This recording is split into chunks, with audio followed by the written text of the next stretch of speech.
This report includes graphic content. Viewer discretion is advised. This is all that remains of the Mohammed family. Khalifa Mohammed and her daughter survived when a mortar hit their home in Mogadishu 2 weeks ago. Her husband and 4 other children did not. The surviving daughter has lost half a leg and the other foot.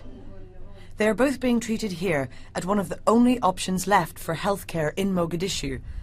Originally built for some 7,000 African Union peacekeepers, the hospital, that would qualify as little more than a clinic in many parts of the world, has been opened to a civilian population.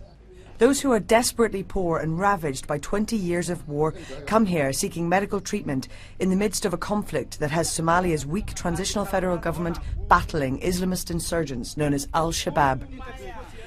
The government has the aid of foreign troops from Uganda and Burundi, but the reality is that Al-Shabaab rule much of the city and the country beyond.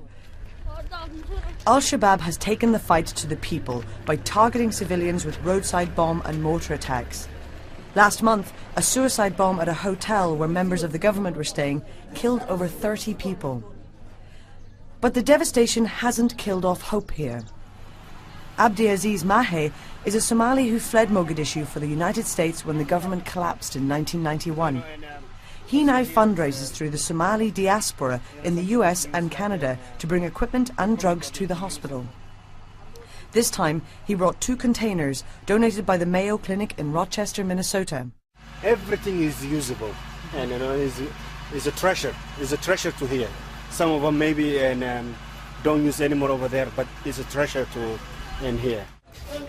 With few doctors left in Somalia who are trained to perform surgery, Mahe also organises for some patients to be sent to Kenya or the US for treatment. One of the things that I have hard thing is I don't have a donors that help me out to do this. And the donors sometimes they focusing on malaria, they focusing on HIV. But Somalia has, the problem Somalia having is just powerful than HIV, powerful than health, child and maternity problems. You will see child who have hydrocephalus, majority, and 10 of women that will give birth, 1 or 2 will have a child who has hydrocephalus.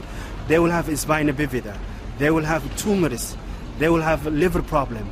We don't even have one machine who has a dialysis in one hospital. We don't have anything like an MRI or anything like that. His dedication to improving conditions here is shared by others like Zara Ahmed, known to local women as Mama Zara. She runs a clinic for women who suffer from horrific childbirth injuries. Somali women often give birth at an early age, and with a lack of qualified midwives, there are often medical problems that result.